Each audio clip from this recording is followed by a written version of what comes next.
Welcome to program views makers. मैं हूं आपके साथ शाइस्ता यूसुफ। नाजरीन, मामला यह है कि वजीर आजम इमरान खान के मुशीर बराए एहतसाब और उमूर दाखिला बैरिस्टर शहजाद अकबर अपने ओहदों से मुस्ताफी हो गए हैं। मीडिया में गुज़श्ता हफ्ते से खबरें गर्म थीं कि वजीर आजम इमरान खान ने शहजाद अकबर को हटाने का फैसला किया है। ताहम उस वक्त वजीर आजम के तर्जुमान बराए सियासी रवाबित शहबाज गिल ने इन खबरों को गलत करार दिया था और शहजाद अकबर ने खुद भी तरदीद कर दी थी। ताहम आज शहजाद अकबर ने ट्वीट में लिखा है कि उन्होंने वजीर आजम को अपना इस्तीफा दे दिया है और वो नेक नियति से उम्मीद रखते हैं कि मुल्क में वजीर आजम इमरान खान की क़यादत में तहरीक इंसाफ के मंशूर के मुताबिक एहतसाब का अमल जारी रहेगा। सवाल यह है कि क्या मुशीर दाखिला के इस्तीफे से हुकूमत के एहतसाब मिशन को कोई फर्क पड़ेगा? इस पर डिस्कशन के लिए जो मेहमान हमारे साथ मौजूद हैं, तारुफ मैं आपसे कहती हूँ। हमें ज्वाइन किया है lieutenant general retired Amjad Shoaib साहब ने। नासिर बेग चुगताई साहब हमारे साथ मौजूद होंगे। नसीम सिद्दीकी साहब ने हमें ज्वाइन कर लिया है। जुनैरा अजहर साहिबा भी हमारे साथ मौजूद हैं और हमें ज्वाइन किया है मोना आलम साहिबा ने। आप तमाम मेहमानों के वक्त का बेहद शुक्रिया। जनरल साहब, आपकी जानिब आऊंगी। सर, कहिएगा, क्या लगता है, शहजाद अकबर ने खुद से इस्तीफा दिया या फिर उनसे इस्तीफा लिया गया? बिस्मिल्लाहिर्रहमानिर्रहीम। देखिए, मेरे ख्याल के मुताबिक तो इस्तीफा लिया गया क्योंकि शहजाद अकबर मुकम्मल तौर पे नाकाम रहे। बातें बहुत की लेकिन कोई भी केस अभी तक पाया तकमील तक न पहुंचा। फिर बहुत सारी बातें उनके अपने बजात के बारे में भी, उनके कॉन्ट्रैक्ट के बारे में होती रही। खासतौर पे जो बरतानिया से कुछ पैसा रिकवर हुआ था किसी साहब का, उसके बारे में कि वो पैसा वापस उन्हीं को दे दिया गया, क्यों दिया गया और उसमें कौन मुलव्वस है। तो मेरा ख्याल है कि उनका अपना कॉन्डक्ट भी बहुत साफ नहीं रहा। रही बात ये कि वो प्रेस कॉन्फ्रेंसेस कर करके इल्जाम तो बहुत सारे देते रहे, लेकिन एक भी केस जब आप उसको ठीक तरह से चला ना सकें और बाद में पता चले कि उन केसेस में बाज के कागजात गुम हो चुके हैं, बाज के बारे में नैब जो है वो अपॉलोजेटिक है। जब उनकी जमानतें हुई तो वहां पे हाई कोर्ट या सुप्रीम कोर्ट में कहा गया कि नैब ने कुछ नहीं किया इसमें, तो फिर वो परफॉर्मेंस इनकी भी जाहिर करती है कि ये बहुत कुछ कहते तो रहे लेकिन किया कुछ नहीं। तो उस लिहाज से मैं समझता हूं कि ये ठीक है, इनका इस्तीफा प्राइम मिनिस्टर ने खुद लिया होगा, लेकिन ये बहुत देर है। 4 साल गुजरने के बाद एक आदमी जिसने टोटल परफॉर्मेंस उसकी जीरो रही, उसको आप 4 साल बाद निकाल रहे हैं, तो आपके पास 1 साल अगर रहता है तो इसमें अगला आदमी आके क्या कर सकेगा? तो मेरा ख्याल है कि ओवरऑल ये फिर हुकूमत की नाकामी बन जाएगी।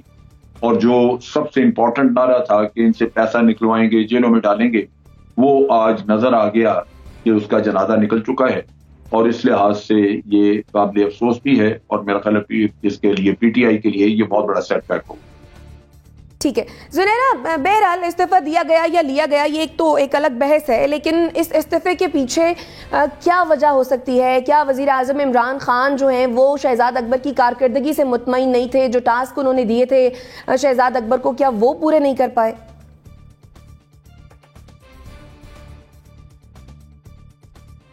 सबसे पहले तो आई वुड लाइक टू से कि बड़ी खुशी हुई है जनरल अमजद आपको वापस प्रोग्राम में देख के। बहुत सारी दुआएं आपके लिए और अल्लाह ताला आपको सेहत से नवाजे मज़ीद भी, आमीन। देखें, जो टॉप डाउन अप्रोच होती है चीज़ों को ठीक करने की, कि आप ऊपर से एक मेन बंदे को चेंज कर दें या मेन बंदे को इम्पोज कर दें तो चीज़ें ठीक होना शुरू हो जाएंगी। वज़ीर आज़म हमेशा से ख़ुद कहते आए हैं कि वो उसके ख़िलाफ़ हैं। चीज़ें बॉटम्स अप में ठीक होती हैं जब आप नीचे रिफॉर्म्स करते हैं, रूल्स एंड रेगुलेशंस चेंज करते हैं, और जो फील्ड में लोग होते हैं, ये फील्ड में खिलाड़ी होते हैं, उनको चेंज करते हैं, ट्रेनिंग करते हैं, रिफॉर्मेशन करते हैं उनकी। वज़ीर आज़म की गलती थी कि वो इस आइडियोलॉजी में बिलीव करते हुए भी ये समझ रहे थे कि शहजाद अकबर या किसी भी और को मशीर ख़ास रख लेने से मैं कुछ लोगों को पकड़ लूँगा। ऐसा हो नहीं सकता। नंबर 1, चाहे वो किसी भी सेक्टर में होता, ये कामयाब होना ही नहीं था मॉडल। और मुझे हैरानगी इस बात पे है कि what took him so long to understand कि दिस इज़ नॉट वर्किंग।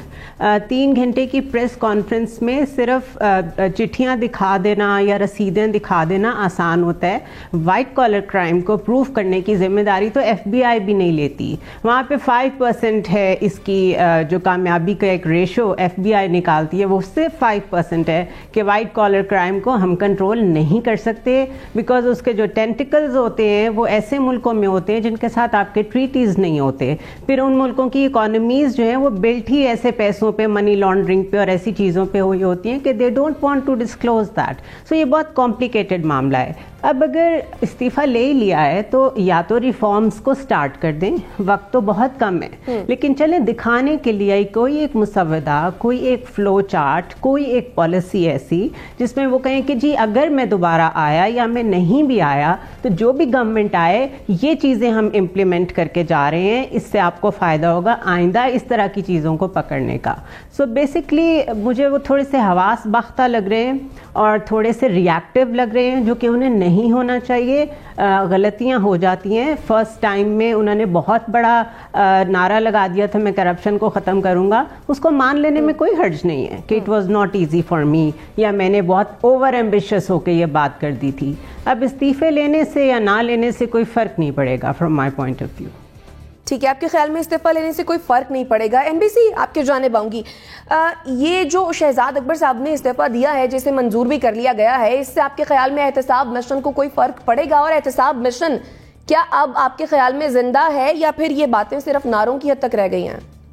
नहीं, ये तो 2 साल पहले उसका इंतकाल हो गया था। हमने कई बार फातह पढ़ी इसके ऊपर इसी प्रोग्राम में बैठकर, और कई बार हमने ये भी कहा कि ये शहजादे जो हैं, जो बाहर से आए, इनके पास कुछ नहीं है। अगर आप अंदाजा लगाएं इस बात का कि ये वो टेक्नोक्रेट्स थे जिन पर बड़ा फख्र था प्राइम मिनिस्टर को, और कहा था ये वुज़रा के साथ गए, और ये वुज़रा के साथ थे और उनको गाइड कर रहे थे, उनको बता रहे थे किस तरह काम होता है, किस तरह काम नहीं होना चाहिए। तो इन्होंने तो कदर भुट्टा बना दिया एहतसाब का, उस एहतसाब के नारे का बेड़ा गर्क कर दिया, जिसके बिना पर प्राइम मिनिस्टर कहते हैं कि वो जीत कर आए थे। प्राइम मिनिस्टर ये कहते हैं ना कि वो तो एहतसाब के बुनियाद पर जीत कर आए कि मैं एहतसाब करूंगा चोरों का, डाकुओं का, लफंगों का, बदमाशों का, और उनको मैं अंदर रखूंगा, छोड़ूंगा नहीं, वगैरह वगैरह। तो ये तो कुछ भी हो नहीं पाया, और अब दिल का ये आलम है कि वो अदालतें चित्रौल कर रही है, नैब की भी और वकीलों की भी। आज भी अगर खुशी शाह का आप फैसला सुन लें, जो आज कोर्ट ने तफसीली फैसला जारी किया है, तो बहुत शदीद क्वेश्चन मार्क है पूरी नैब पर और पूरे मुकदमे के ऊपर कि ये क्या है, कि कोई सबूत ही नहीं है आपके पास, कोई सबूत नहीं है, सिर्फ नाम डाल दिया, ये काफी हो गया। फिर ये कि बहानेबाजी, आप बकौल जो जुनैना ने कहा कि बड़ी बड़ी फाइलें लेके बैठ गए, चिट्टे लहराते रहे स्क्रीन के ऊपर, उसमें था कुछ नहीं, उसमें था कुछ नहीं। वो फोटोकॉपी भी नहीं थी, वो जनरल साहब ने कहा फोटोकॉपी बिल्कुल, लेकिन इस दौर में फोटोकॉपी कहाँ से आ जाएगी? ये तो दौर ओरिजिनल दौर है ये, तो यहाँ सब कुछ ओरिजिनल था जो था ही नहीं। और सूरत हाल ये बनी आके कि साद रफीक के केस में जो फैसला है वो पढ़ लें आप। और आज भी, कल भी, 3 दिन पहले, 3 दिन से मुस्तकिल न्याय इल्तवा ले रही है मुकदमात का। क्या इल्तवा दें? कोर्ट को हैरत होती है कि आप इल्तवा क्यों मांग रहे हैं, उनके पास कुछ नहीं। आज भी FIA के केस में FIA ने इल्तवा मांगा है एक केस के अंदर। तो ये तो मतलब एक साथ शुरू ही नहीं हो पाया। लोगों को आपने जेलों में डाल दिया, 2-2 साल तक अंदर रखा, बेमानी हिरासत में रखा आपने, और उसके बाद ना बात तो केस ऐसे जिन केस बने ही नहीं, जिनकी कोई रिपोर्ट दर्ज नहीं हुई। और अब मुझे लगता ही है कि बहुत देर हो गई है, अब एहतसाब जो है वो एक साइड में करें और अब कुछ थोड़ी सी अच्छी हुकूमत कर लें 1-8 साल में, तो शायद फायदा हो जाए। एहतसाब की खिचड़ी खराब हो चुकी। अच्छा, ठीक है, आपके ख्याल में एहतसाब की खिचड़ी जो है वो ख़राब हो चुकी है। मोना, आपके जानिब आऊँगी। जैसे कि फवाद चौधरी साहब ने भी प्रेस कॉन्फ्रेंस की और उन्होंने ये भी कहा कि शहजाद अकबर साहब को मुखातिब करते हुए कि मज़ीद अहम काम जो हैं वो आपके मुंतज़िर हैं। तो क्या ये भी मुमकिन है कि शहजाद अकबर को कोई और पोर्टफोलियो दे दिया जाए? जी देखिए, एक्चुअली ये बिल्कुल बात मुमकिन है और ये ऐन मुमकिन है, लेकिन इससे पहले मैं ये कहना चाहती हूँ कि जो इससे पहले खबरें आ रही थी ना कि शहजाद अकबर साहब को रिप्लेस करने का सोचा जा रहा है और उनसे इस्तीफा मांगा जा सकता है, प्राइम मिनिस्टर उनकी कारकर्दगी से खुश नहीं है, जिसके ऊपर तरदीद की गई थी। तो आज इससे ये साबित हो गया एटलीस्ट उन खबरों में कुछ ना कुछ तो वजन था, और आग के बगैर कोई धुआं नहीं होता। तो बेसिकली ये कि मीडिया शायद उतना भी झूठा नहीं है जितना आप समझते हैं। तो इन खबरों में कहीं ना कहीं सदाकत थी एक, तो आज इस बात से ये चीज साबित हुई है। दूसरी बात, ये जो एहतसाब का अमल है, मैं बिल्कुल समझती हूँ कि कोई मेजर पैमाने पर कोई रिफॉर्म्स नजर नहीं आए। उसूलन होना ये चाहिए था कि हुकूमत अपोजिशन के केसेस परस्यू कर रही थी बहुत एग्रेसिवली, तो उतने ही एग्रेसिवली हुकूमत को अपने साइड के जो केसेस थे, अपनी साइड की जो चीजें थी, प्रोजेक्ट्स थे, उनको भी परस्यू करना चाहिए था। ये तमाम तर चीजें हमें कहीं नजर नहीं आई, बल्कि जो खासतौर पर केपी के केसेस थे, आपको पता है कि उसके ऊपर बार बार स्टे मांगा जाता रहा और स्टेज खत्म होने के बाद भी नैब की तरफ से कोई ऐसा एक्शन नजर नहीं आया। तो एक तो ये कि सबसे बड़ी बात यह है कि यार्डस्टिक एक नहीं थी, पैमाना एक नहीं था केसेस को परस्यू करने के लिए, जो हुकूमत के साइड के थे और अपोजिशन के साइड के थे। उसूली एहतसाब तभी हो सकता है जब पैमाना आप एक रखें, अपने लिए भी और अपने मुखालफिन के लिए भी। सबसे पहला हमें यहाँ पर प्रॉब्लम नजर आई, सबसे पहला हमें यहाँ फॉल्ट नजर आया कि वो पैमाना एक नहीं था। अलबत्ता मैं ये जरूर कहना चाहती हूँ कि ये जो एक साहब के कुछ केसेस की बात की गई बरतानिया में, जो कि अभी जनरल साहब ने किया, and my wishes for general साहब गुड हेल्थ एज वेल, इसी के साथ ही ये बात बड़ी पर्टिनेंट है और मुझे लगता है कि इस बात की मजीद यकीनन छानबीन होनी चाहिए और शहजाद अकबर साहब से पूछा जाना चाहिए कि क्या इसमें कोई उनकी इन्वॉल्वमेंट थी या नहीं थी।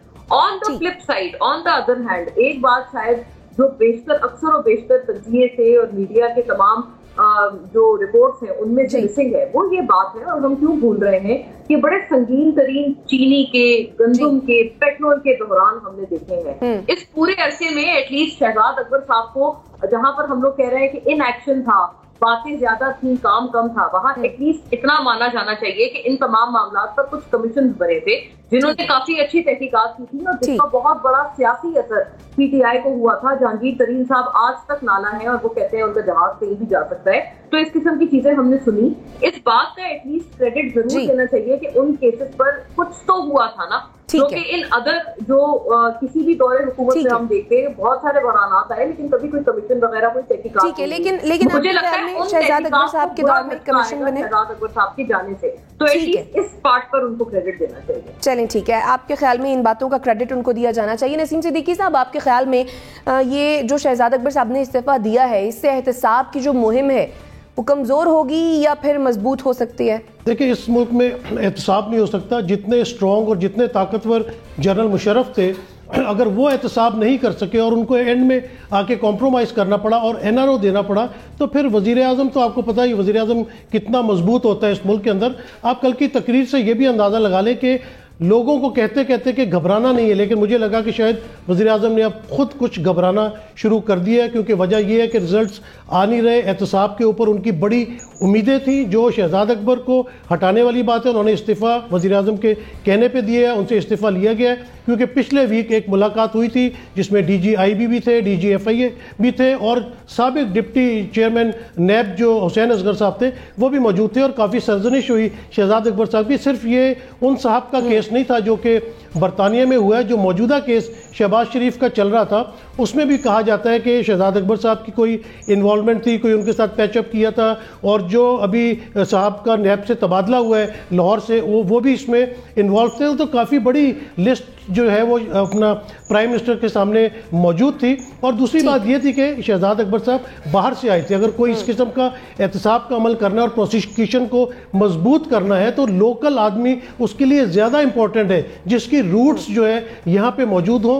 तो क्योंकि वज़ीर आज़म को अब लग रहा है कि टाइम बहुत कम रह गया है, तो उन्होंने फौरी तौर पे एक्शन लिया। इनको कहा कि आप इस्तीफ़ा दे दें ताकि एक सेफ पैकेज इनको पैसेज दे दिया जाए। और मेरे ख्याल से जो साबिक डिप्टी चेयरमैन नैब थे हुसैन असगर साहब, शायद उनको इनकी जगह मुशीर एहतसाब लगाने के चांसेस हैं मेरी इतलात के मुताबिक। तो वो अगर आ जाते हैं तो वो इन चीज़ों को रोके बेहतर चलेंगे, क्योंकि ये कहना गलत है कि खुर्शीद शाह के केस में कुछ नहीं, साद रफ़ीक के केस में कुछ नहीं, शहबाज शरीफ के केस में कुछ नहीं। शहबाज शरीफ की कई चीज़ों को मैंने खुद बड़ा अपना मॉनिटर किया और क्लियरली मैंने स्टडी किया, उसमें बहुत कुछ है, लेकिन प्रोसिक्यूशन कमज़ोर है। आज भी जैसे साद रफ़ीक और सलमान रफ़ीक का केस सुप्रीम कोर्ट में लगा हुआ था और वहाँ पे नैब ने जो है एहतसाब अदालत ने उनसे जो है वो टाइम मांग लिया। तो मतलब ये जो डिलेइंग टैक्टिक्स चल रहे हैं, इससे वो केस किस तरह आगे चलेंगे जब केस चल ही नहीं रहे। डे टू डे बेस पे चलने चाहिए। उसमें उनके लिए भी अच्छा कि अगर वो जल्द उनको बरियत हो जाएगी उनकी उन केसेस में से, या हुकूमत हुकूमत का जो नारा है एहतसाब का वो पूरा हो जाएगा। तो केसेस में बहुत कुछ है और शायद इमरान खान को यही उम्मीद है कि केसेस में बहुत कुछ है, अगर उनको परसू सही तरीके से किया जाए, प्रोसिक्यूशन इनकी सही तरह से की जाए, तो फिर जो भी मुलजमान है वो शायद मुजरमान की लिस्ट में आ जाए और उनको कैफरे किरदार तक पहुँचाया जा सके। ठीक है नाज़रीन, ये तो थी हमारे एनालिस्ट की राय। और जब सवाल हमने सोशल मीडिया पर सारफीन से किया कि क्या मुशीर दाखिला के इस्तीफे से हुकूमत के एहतसाब मिशन को कोई फ़र्क पड़ेगा, तो 46% लोगों का मानना ये था कि जी नहीं, एहतसाब मिशन को कोई फ़र्क नहीं पड़ेगा, जबकि 54% लोगों का मानना ये है कि जी हाँ, मुशीर दाखिला और एहतसाब शहजाद अकबर के इस्तीफे से एहतसाब मिशन को फ़र्क पड़ेगा। ब्रेक लेते हैं, वापस आते हैं। स्टे विद अस।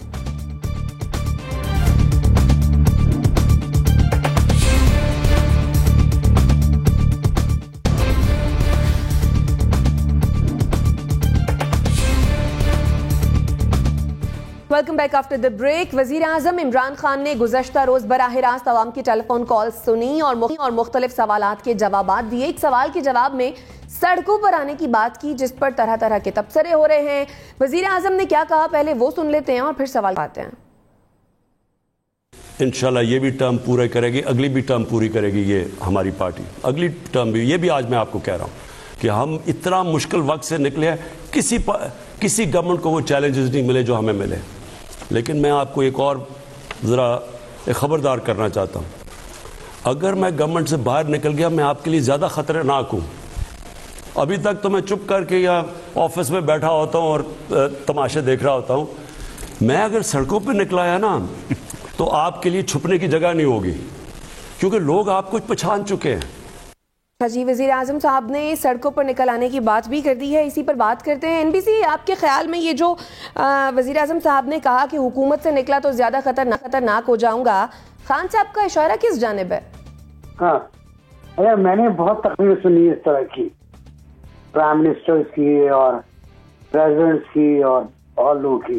भुट्टो साहब की तकरीर की बहुत तारीखी कि मेरी कुर्सी कम मजबूत है, मैं कमजोर हो सकता हूँ, मेरी कुर्सी बहुत मजबूत है। और फिर इस तरह के मुशर्रफ साहब को हम 10 बार वर्दी में लेकर आएंगे, ये भी हमने सुना था। तो ये मैंने कल सुना, तो मुझे कल वाकई एहसास हुआ कि प्राइम मिनिस्टर कितने प्रेशर में है, कितने दबाव में है। और ये दबाव जो है वो बहुत मल्टी डायमेंशनल है, इसको कह लें आप। इसमें महंगाई भी है, इसमें टास्क की नाकामी है, इसमें मंशूर का खत्म हो जाना है, मंशूर पे अमल ही नहीं हो पाया, वादों पे अमल नहीं हो पाया, दावों पे अमल नहीं हो पाया। 90 डेज से आप चले गए 1 साल पर, 1 साल से 2 साल, 2 साल से 3 साल, कोई तका वादा पूरा नहीं किया आपने अपना।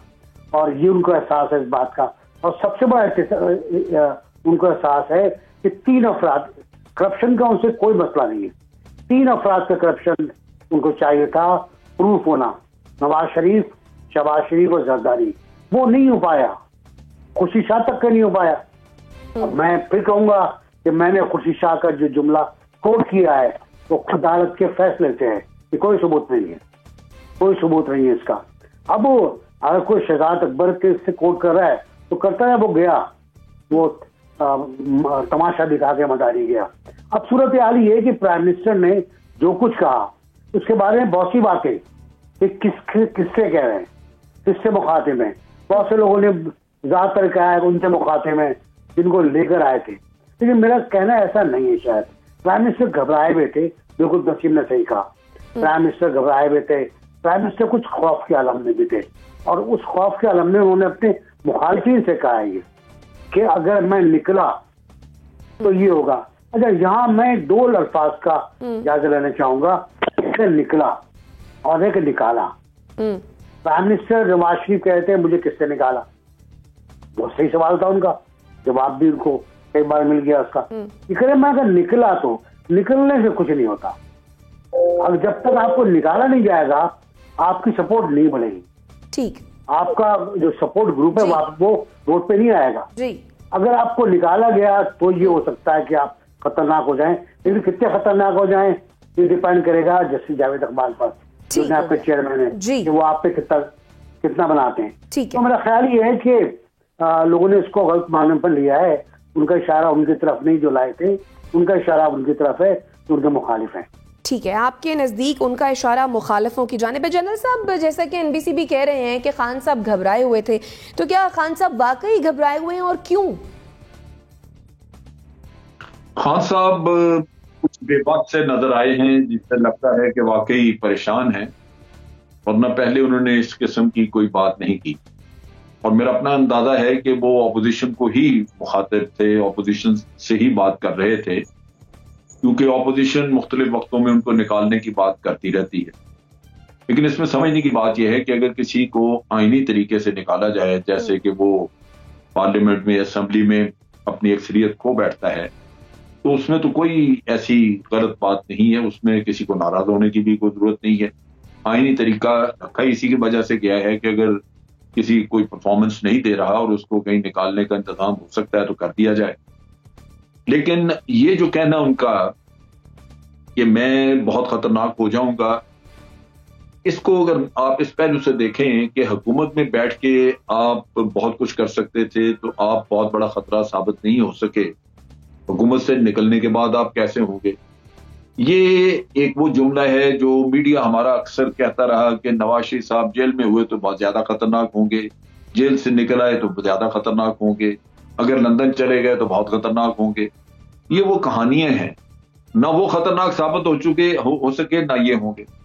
एक मुत्तहिदा ऑपोजिशन जिसमें कई जमातें शामिल हैं और बड़ी जमातें शामिल हैं, वो कुछ ना कर सकी, और एक पीटीआई जो कि आज भी एक सहारे से हुकूमत बना के, दो पार्टियों के सहारे से हुकूमत बना के बैठी हुई है, और वो अपनी परफॉर्मेंस भी वो साबित नहीं कर सकी, तो वो खतरनाक कैसे साबित हो सकती है? तो मेरा अपना ख्याल है कि खान साहब जिस तरह बहुत सारी बातें, जब उन्होंने कहा था कि IMF में गया तो खुशी कर लूंगा, ये उस तरह की बात है जो वो हकीकतन जहन से नहीं कर रहे, एक सियासी बयान के तौर पे बात कर रहे हैं, और इस पे मेरा ख्याल इसको बहुत ज्यादा सीरियसली लेना नहीं चाहिए। ना वो खतरनाक हो सकते हैं और ना पहले खतरनाक थे ना खतरनाक के ख्याल में नहीं, ना वो पहले खतरनाक थे और ना आप खतरनाक है। नसीम सिद्दीकी साहब, हुकूमत में होते हुए जो हालात का सामना कर रहे हैं खान साहब, और जिस किस्म की तनकीद उन पर हो रही है, इस सब ने क्या खान साहब को फ्रस्ट्रेट कर दिया है जो इस तरह के बयानात दे रहे हैं? शाइस्ता, जब भी कोई बड़ी पोस्ट पे जाता है ना, तो उसके पास 5-10 लोग उसको घेरे में ले लेते हैं और उसको कहते हैं कि सब अच्छा है, सब अच्छा की रिपोर्ट देते हैं। और इमरान खान साहब को भी सब अच्छा की रिपोर्ट ही मिल रही थी। लेकिन मेरे ख्याल से अब जिस तरह उन्होंने टेलीफोन कॉल्स सुनी है, या थोड़ा उन्होंने खुद से इस बात को इन्वेस्टिगेट किया कि मामलात किस तरफ जा रहे हैं, तो उन्होंने तो देखा कि मामलात बहुत ही ख़राब जा रहे हैं। तो फिर उन्होंने एज अ फास्ट बॉलर उन्होंने क्रीज से बाहर निकल के खेलने की जो है वो कोशिश की है कल वाली तकरीर में। और उन्होंने जो कहा कि मैं ख़तरनाक हो जाऊंगा, वो ख़तरनाक हो सकते हैं, इसलिए कि आप देख लें कि पूरी PDM जिसमें पीपल्स पार्टी, नून लीग, JUI 9-10 जमातें शामिल हैं, वो हुकूमत को कोई टफ टाइम नहीं दे सकी।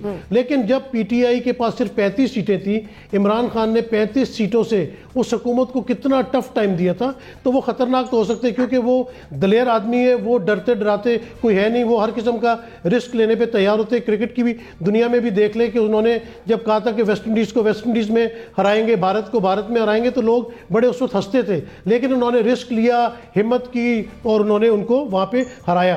तो अभी भी ये कि उनको नज़र आ रहा है कि उनके पास 1-1.25 साल रह गए। लेकिन बल्कि आपको एक बात मैं और बताऊं यहाँ पे कि आज सेनेटर फैसल जावेद ने ट्वीट किया है, और उन्होंने कहा 2023 के जब अक्टूबर में इंतखाबात होंगे, यानी कि उन्होंने डेट आगे आईनी तौर पे बढ़ा सकते हैं, तो उन्होंने ये अंदिया दिया कि 2 साल अभी हुकूमत मौजूद है। तो इमरान खान साहब को भी अंदाज़ा इस बात का है कि पानी जो है सरों से बहुत ज़्यादा गुजर चुका है, और अगर अभी भी कुछ नहीं किया तो ये जो कड़ी थी शहजाद अकबर को रिमूव करने वाली, ये भी इसी सिलसिले की है, ताकि एहतसाब को तेज़ किया जाए। अगर किसी को सज़ाएं होती हैं, और वो बड़े नाम जिनके वो हमेशा नाम लेते रहे, उनको अगर सज़ाएं कोर्ट से दिलवाने में वो कामयाब हो जाते हैं, तो कम अज़ कम आवाम को ये होगा कि उन्होंने अपना वादा पूरा किया। दूसरा, उनको जो महाज है वो महंगाई का महाज है, उनको उस फ्रंट के ऊपर लड़ना है। उन्हें कहीं ना कहीं से 1 करोड़ नौकरियां, 50 लाख घर ये देने हैं, क्योंकि अगर ये वादे पूरे किए बगैर वो दोबारा सड़कों पे आते हैं या आवाम के दरमियान आते हैं, तो वो जो बात भी करेंगे आवाम उनकी बात पे यकीन नहीं करेगी। तो ये साल बड़ा क्रूशल है, और फिर मैं दोबारा कहूँगा कि उन्होंने अब शायद क्रीज से बाहर निकल के खेलने का फैसला कर लिया है, और आने वाले आप दिनों में देखेंगे कि शायद एहतसाब का अमल भी कुछ तेज़ हो जाए और आवाम को भी कुछ रिलीफ मिलना शुरू हो जाए। ठीक, जुनैरा, कल जो भी खान साहब ने कहा, कैसे कंक्लूड करेंगी इसे आप, और क्या लगता है कि पस पर्दा जो मामलात चल रहे हैं, खान साहब ने कहीं उनकी तरफ इशारा किया है?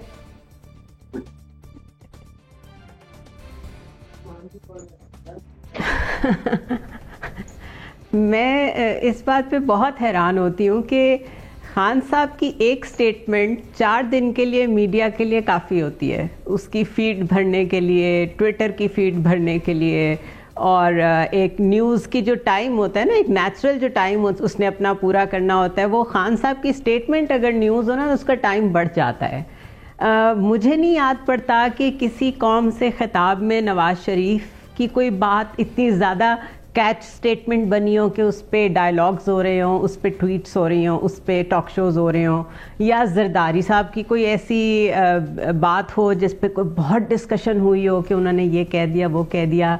ये एक्सेप्शनल टाइम्स हैं और इमरान खान एक्सेप्शनल आदमी हैं, ये तो हमें मानना पड़ेगा।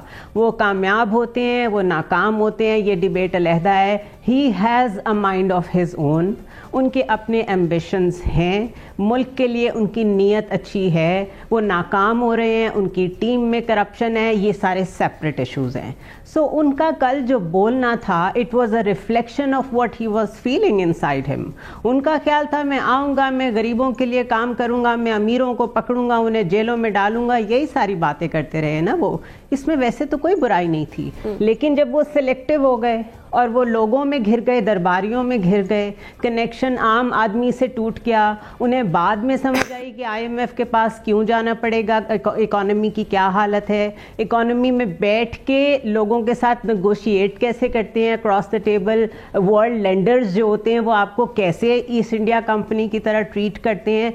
तो वो मुशर्रफ साहब ने कहा था ना एक फोरम पे कि अगर ISI को पता नहीं चला कि उसामा बिन लादेन एबटाबाद में रह रहा था तो हमें भी एक गलती माफ़ है, क्योंकि CIA को भी पता नहीं चला कि कहाँ कहाँ से तैयारे उड़ के जाके लग रहे थे आपके 9/11 में। तो उसी तरह मैं समझती हूँ कि उनसे जो गलतियाँ हो रही हैं वो मुल्क के लिए भी उतनी नुकसानदेह जितनी उनके लिए। वो कोई खुश नहीं हो रहे होंगे अंदर से इस सारी तबाही को देख के। तो वो जो कह रहे हैं वो उनकी झंझलाहट भी हो सकती है, लेकिन वो उनके अंदर से अल्फाज निकल रहे थे। वो परेशान है कि चीज़ें आगे नहीं बढ़ रही हैं, महंगाई हाथ में नहीं आ रही है, एहतसाब का मंत्रा नहीं चला। इर्द गिर्द लोग जो उनके जो पार्टी के अपने लोग हैं जो हरकतें कर रहे हैं उन्हें पता चलना शुरू हो गई हैं, तो परेशानी उनकी बनती है। तो इसको सटायर में ले जाने के बजाय मेरे ख्याल है as a responsible citizen I am worried कि ये क्या हो रहा है इस मुल्क में। अगर सरबराह इतना परेशान है तो what is going on.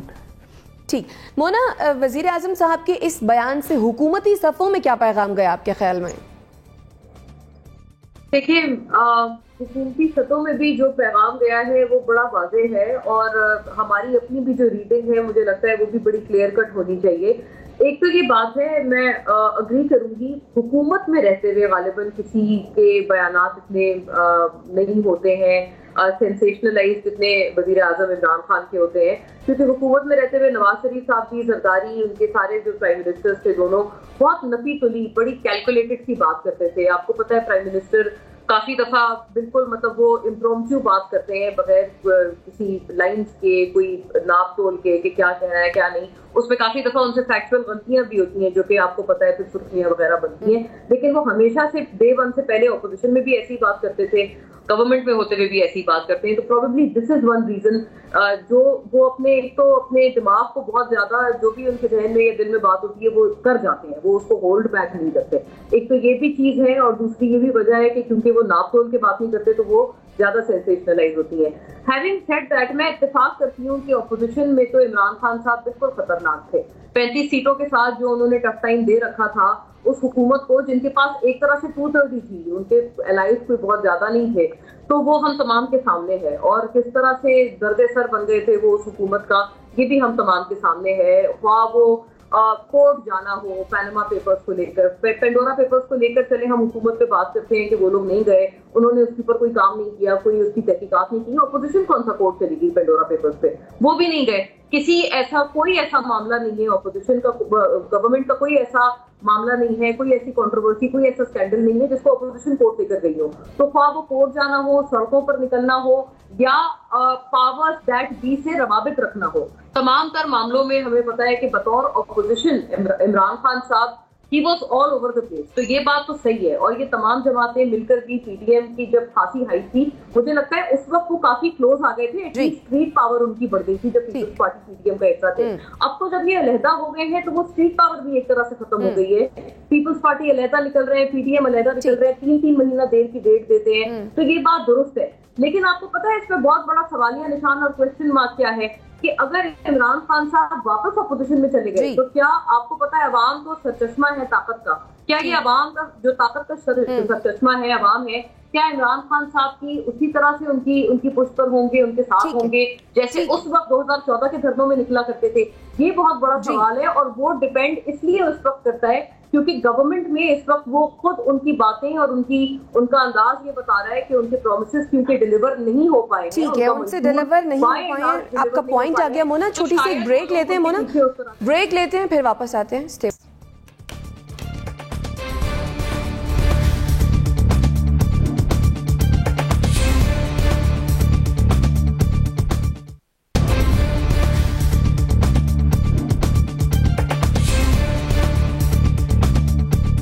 Welcome back after the break. Break पर जाने से पहले हम बात कर रहे थे वज़ीर आज़म इमरान खान साहब के गुज़श्ता रोज़ के बयान की। जनरल साहब आपकी जानिब आऊँगी। सर कहिएगा, वज़ीर आज़म साहब के लिए आपके नज़दीक कौन सी चीज़ ज़्यादा फ्रस्ट्रेटिंग हो सकती है? आवाम का प्रेशर, बैरूनी प्रेशर, या फिर टीम की कारकर्दगी? देखिए, जहां तक टीम का ताल्लुक है वो उनके हाथ में था कि बहुत पहले बदल सकते थे चीफ मिनिस्टर पंजाब का या केपीके में, या अपने उनका जो प्रिंसिपल स्टाफ ऑफिसर है आजम खान, बहुत सारे लोग उनके बारे में बातचीत करते रहे, लेकिन वो मेरा ख्याल है कि उन्होंने चूंकि तब्दील नहीं की तो लगता यही है कि वो इनसे खुद मुतमईन है, लिहाजा टीम से तो कोई इतना उनको लगता नहीं कि उनको मायूसी है बहुत ज्यादा। इक्का दुक्का हो सकता है, जैसे कि ये शहजाद अकबर का किस्सा निकला, लेकिन मैं समझता हूं कि अच्छा, जहां तक महंगाई का ताल्लुक है वो आवाम में बहुत ज्यादा उसका चर्चा है, लेकिन वो भी लगता नहीं कि उस पर कोई बहुत ज्यादा उनको परेशानी है। आपने देखा कि वो बार बार यही कहते हैं कि इंटरनेशनल फिनोमेना है, ये पूरी दुनिया में पेंडेमिक की वजह से ये सिचुएशन डेवलप हुई है, किसी हद तक ठीक भी है। मेरा अपना अंदाजा है कि असल जो प्रॉब्लम उनको नजर आ रही है वो है कि वो स्टक अप हैं, और जो ऑपोजिशन जिनके ऊपर केसेस थे वो किसी शक्ल में भी पाया तकमील तक जाते हुए नजर नहीं आते। वहां फ्रस्ट्रेशन नजर आ रही है, और उसका लिंक शहजाद अकबर से भी नजर आता है, और उसके अलावा खुद वो जो उन्होंने बातचीत जितनी की उसमें उन्होंने अदलिया को भी एड्रेस किया, तो उसमें कुछ बेबसी नजर आती है। तो असल किस्सा यही था कि जब आप शुरू में आए तो उनको अंदाजा होना चाहिए था कि यहाँ पे मुख्तलिफ अदारे जो हैं वो उनके अपने हालात बहुत बुरे हैं, और आपको याद होगा कि बहुत पहले से सुप्रीम कोर्ट ने नैब के बारे में कहा था कि इसका तो फातिहा पढ़ देना चाहिए। तो ये फ्रस्ट्रेशन जरूर है, लेकिन इन्होंने खुद इन अदारों को ठीक करने की कोई कोशिश नहीं की, और अब वक्त बहुत थोड़ा रह गया है। तो मेरा ख्याल है कि ज्यादा फ्रस्ट्रेशन इसी चीज की वजह से है कि अकाउंटेबिलिटी आगे बढ़ नहीं सकी। अकाउंटेबिलिटी आगे बढ़ नहीं सकी, ये फ्रस्ट्रेशन हो सकती है। एनबीसी कप्तान ने, अगर हम ये मान ले कि जारहाना खेलने का फैसला कर लिया है, तो आपके ख्याल में इसका उन्हें फायदा होगा या फिर नुकसान? स्टंप भी हो सकते हैं, कैच बिहाइंड द विकेट भी हो सकते हैं, दोनों तरीके हो सकते हैं। छक्का ही मार सकते हैं, लेकिन छक्का मारने के इम्कान बहुत कम है यहाँ। बात यह है कि जॉन साहब ने बिल्कुल सही कहा, कई चीजें हैं जिसके से परेशान है, तेल, गैस, बिजली और अब खाद, ये इशू उनके सामने है। तो उनके अपने लोगों ने उनकी फाजिल गैस वगैरह क्या क्या तेल और गन्नू क्या क्या एक्सपोर्ट कर दिया, मालूम, और हमारे पास तो था ही नहीं वो, फिर हमने उसको इम्पोर्ट किया। अपोजिशन मुस्तकिल पीछे लगी हुई है, मुस्तकिल टांग खींच रही है, उसका असर हो ना उनके ऊपर, वो एक अलग बात है, लेकिन असर पड़ रहा है। टीवी टॉक शो से बड़े परेशान है वो, सब परेशान है। कल भी उन्होंने कहा था, और अदलिया में जो कुछ भी हो रहा है, यौमिया समाप्ति हो रही, अगर यौमिया समाप्ति हो रही तो अदलिया तो आपसे कहा था भाई कि आप इजाफी अदालतें बना दें, कितनी बनाई इजाफी अदालतें आपने, उसका भी नहीं पता है। और फिर फॉरेन एक्सचेंज रिजर्व, ठीक जो है, उधार के हैं, जो कर्ज के हैं, जो हमें कर्ज उतारना भी है और फिर कर्ज और लेना भी है, ठीक। सब चीजें हैं जो उनके लिए परेशानी का जो उनके लिए परेशानी का बाइस है। ठीक है जुनैरा, आपके ख्याल में क्या सोच रहे हैं खान साहब इस वक्त?